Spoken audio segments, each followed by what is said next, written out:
Misi rahasia jam 9 malam. Detektif cilik dan teka-teki di loteng tua.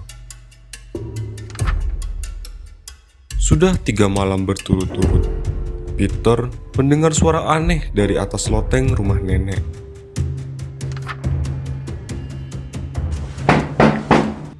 Selalu terdengar tepat pukul 9 malam.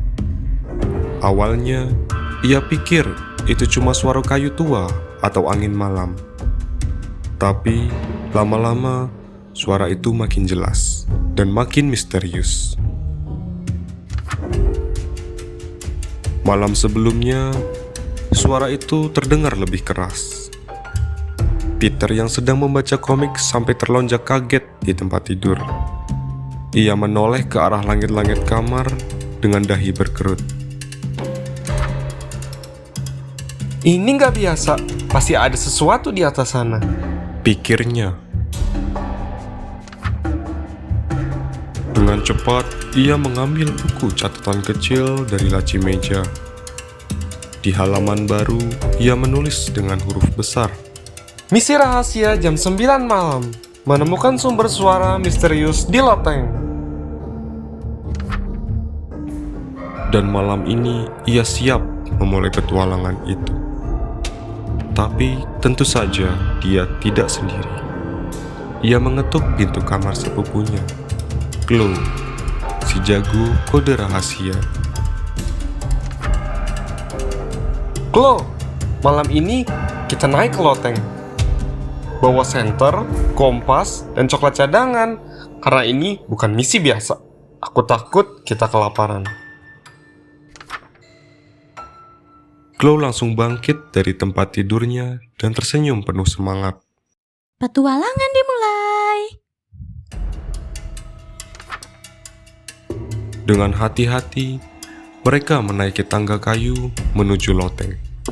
Gelap, berdebu, dan suara itu terdengar lagi.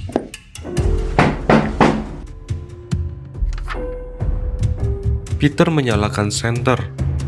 Mereka menyusuri loteng yang dipenuhi koper tua, mainan kayu, dan bingkai foto berdebu.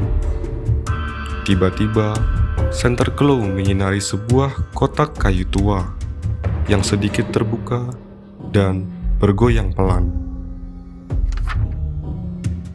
Peter menahan napas dan perlahan membuka kotak itu.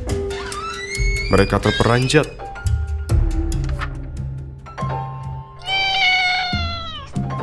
Dua anak kucing kecil menatap mereka dengan mata besar menggemaskan.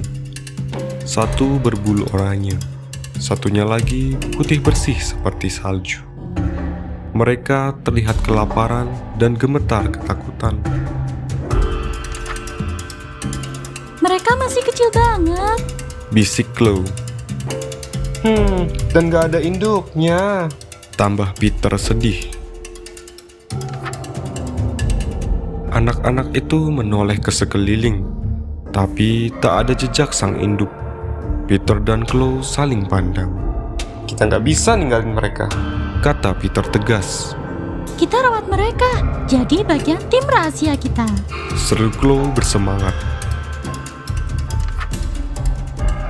Mereka membungkus kedua anak kucing itu dengan selimut yang ditemukan di loteng, lalu turun diam-diam ke kamar. Keesokan paginya, saat sarapan, nenek bertanya sambil menuang teh.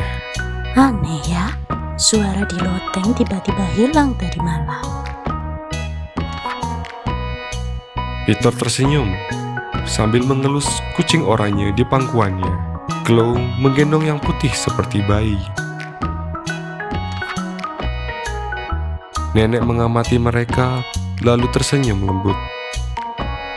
Kalau kalian benar-benar mau merawat mereka, ingat, memelihara hewan bukan sekedar lucu-lucuan. Mereka butuh makan, tempat nyaman, dan kasih sayang. Kalian harus bertanggung jawab. Peter dan Chloe mengangguk sungguh-sungguh. Misi rahasia jam 9 belum selesai. Sekarang jadi misi penjaga anak kucing, kata Chloe.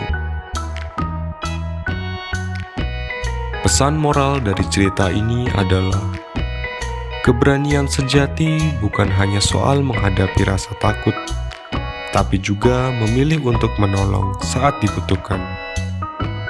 Tanggung jawab adalah bagian penting dari kasih sayang. Merawat makhluk kecil berarti siap untuk menjaga, bukan hanya bermain.